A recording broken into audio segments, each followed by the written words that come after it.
And here I thought I'd show you guys how I've been repositioning my Catasetinae lately, now that they're kind of in their growth period. This one is a little bit of an exception. It hasn't produced any new shoots for growing, but it was kind of awkwardly potted, so I figured I'd do it anyways. This is a Momotis that I got from a local grower who actually does a great job of producing divisions of these, because he will take individual large pseudobulbs like this and cut them into like 3 or 4 pieces, and they'll end up getting a new growth out of a remaining node, like an eye on the node where normally like flowers could come out of, and he'll end up getting like a new shoot. They start off small, but they're actually fairly quick to grow to blooming size, like within about a year or 2. So yeah, I just thought I'd show this one off because it's blooming currently, and I find it one of my nicer Momotis. I'm probably going to end up selfing this today or tomorrow, so that I don't want to stress it out too much. I'll only produce 1 seed pod per inflorescence, and yeah, I wouldn't mind getting some plants germinate that turn out identical or very similar to this. But yeah, this is my growing area for a lot of the orchids. It's kind of disordered. A lot of things are growing here in just kind of a little bit of an overgrown state. I mean, it's not just orchids either. These are sobralias here, all sorts, which you have to kind of be lucky to catch them in bloom, because the blooms only last a day and they may only bloom a few times a year. Some aeroids, some, I don't know what you call that. Is it a philodendron, I think? I don't know. I found it in the farm. Had some nice leaves as a small plant, and now it's been growing here. I actually just repotted it not too long ago.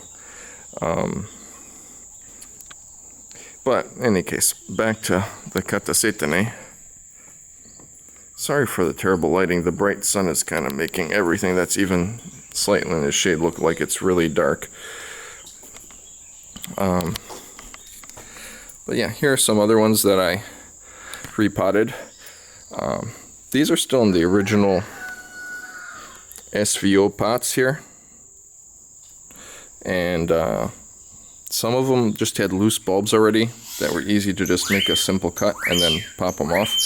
But yeah, as you can see here, I put them in these chunks of wood where I drill a hole into. I'll put whatever's remaining of the old roots in there and pack it with pieces of charcoal to kind of bind it in there, and drill little holes in the wood to put these bamboo skewers in to help keep it stable. And then I just put some of the sawdust that I produced drilling the holes right on top to just kind of let it hold some moisture. Put some slow release fertilizer on top of that, and that's pretty much it. This is the first year that I've been doing it this way, but I think it should work well, because I get the impression these will be happier that way than in pots. This is one that's from my own germination that was over in the wood piles. I just cut it off and brought it over here so that I could water it better. Here's a few that I potted up my way. It's just I pulled the papery coating off of the pseudobulbs to maybe let them photosynthesize a little bit, even while they don't have leaves. So I put them here in the shade for now for a few days to let the bulb, so the bulb doesn't burn, because I was kind of afraid I took away their shading from the papery sheaths that they had. So I'm going to slowly bring them into the light, so that just if they need to develop a little bit of a resistance to bright light without burning, they have time to do so. But yeah, I mean, these are some gongoras of my own germination that I potted up recently. They were in just normal pots, and I got these hanging ones too. Honestly, I'm not selling them, but I give them away to people if they're pretty much identical to ones that I already have, so I can either trade or just give to friends who are into orchids as well. this one is fairly similar to others that I already have. So yeah, I'll probably end up eventually giving this to somebody. But yeah, it's nice. I like these speckled ones. The degree of whiteness, like some of them turn out really nice. They have like almost pure white, the light spots, and the contrast looks even nicer, which is kind of the direction that I'm trying to go in. So yeah, this one already bloomed once this year, and it's on its second round of blooming. It's got one of the inflorescences that is already in bloom, and this one isn't far behind. Yeah, here I got some. These are also from my own germination, and they bloomed this year for the first time, I think. And this one with the green thread is actually crossed with a Coryanthes, which I really hope produces some plants, because I think the cross would be really interesting. This one has a red thread on it. I want to say that I crossed it with a Sphekingia cooperi or something like that, I think it's called. It looks like a miniature Gongora. Here's some more of the ones that I replanted. And here you can see exactly what I'm talking about. And actually you can see a slug in here, which I'm going to remove shortly. But it's right at the base here. It looks like it's nibbling on the base of the new growth, which I need to remove it. But yeah, it's these have new growths, and pretty soon they will end up shooting out roots into the new pot.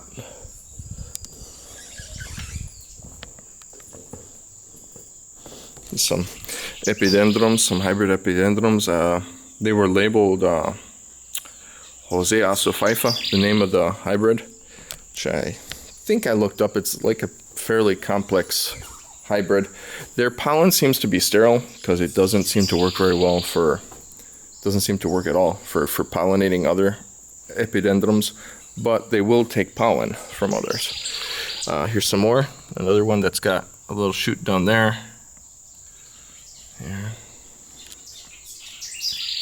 This is a Marmoris that I crossed with a hybrid one that I got, also an SVO one, and something came at it and ate it. And I used to pinch these off when they got nibbled on this, thinking it was doomed, but I found actually the plant will just kind of seal that section off somehow, like with resin or something, and will continue to develop. So I'm leaving it grow, and you can actually kind of see that it's got some like brown stuff that I'm guessing is the resin that it uses to seal that off. In any case, yeah, hopefully that still produces viable seed. And I got a few hanging still up here.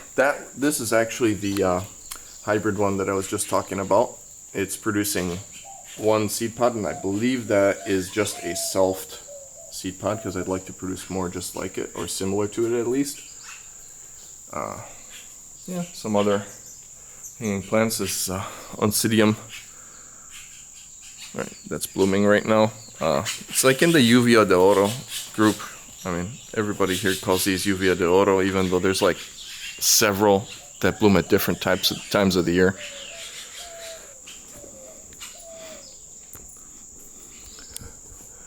And here's a few more Catasetum.